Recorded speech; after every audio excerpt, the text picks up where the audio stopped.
Hey folks, today we're going to have some fun and talk about the Kodak Instamatic 133 camera. This camera was made in 1969 by Kodak, handsome, designed by Sir Kenneth Grange. It takes 126 cartridge film.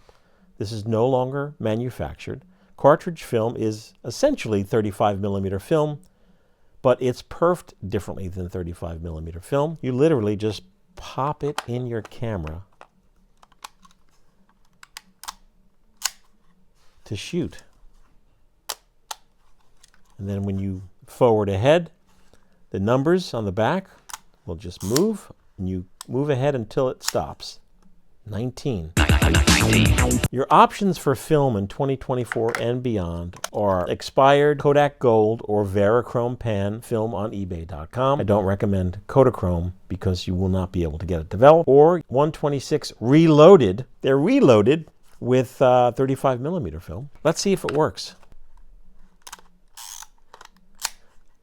Works really good. The great thing about reloads is you purchase the reloaded film, you send it to your favorite lab like thedarkroom.com. Just ask your lab to return this cartridge and backing paper, and then you could reload this yourself. Third option is the handy dandy Fakmatic 35mm to 126 adapter. This also works in the Instamatic 133, and in this, load your own 35mm film. We have a separate video about the Fakmatic. We have a separate video about reloads. This camera, the shutter speeds, there are two shutter speeds. On the top here, if you're on sun, it's approximately 1/80th of a second.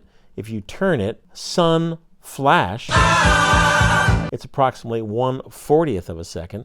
If you want to use a flash, you will need a battery, and that battery goes in this secret tomb on the side. You push and then pull it down, and there it is, special compartment. And I went to batterymart.com, and I got the modern day equivalent.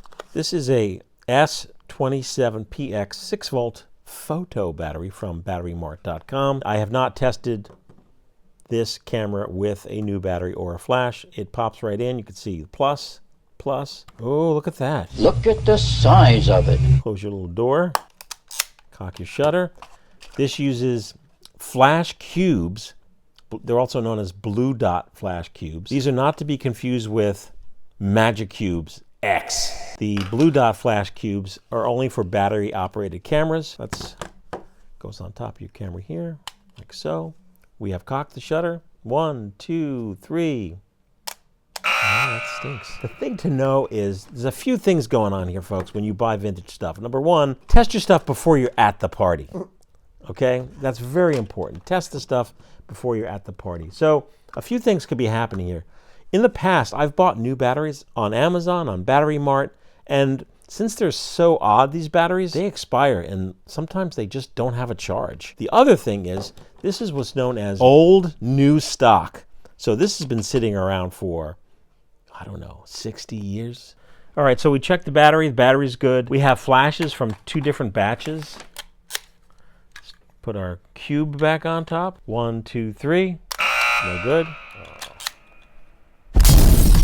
Aha! Here's what's going on, folks, and this is very important, especially when you're, in the middle of your party. And you're trying to just get some pictures here. Ultimately, you're going to sacrifice a frame with 126 film. If you fire it and the bulb doesn't work, you sacrifice that exposure, because in order to move on, you have to advance to the next.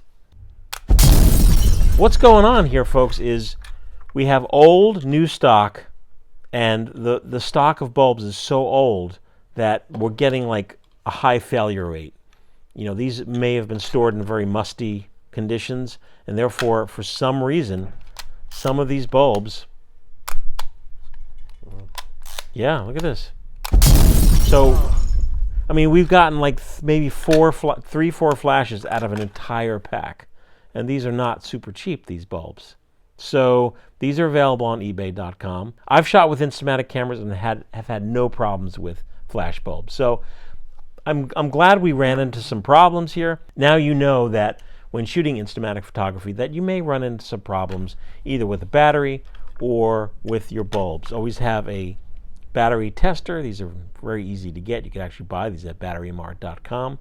And if you're thinking about shooting with the handsome Instamatic 133, As I said, you have quite a few more film options than we have in the past. Questions, comments, Michael@filmphotographyproject.com, or leave your comment down below. See you soon.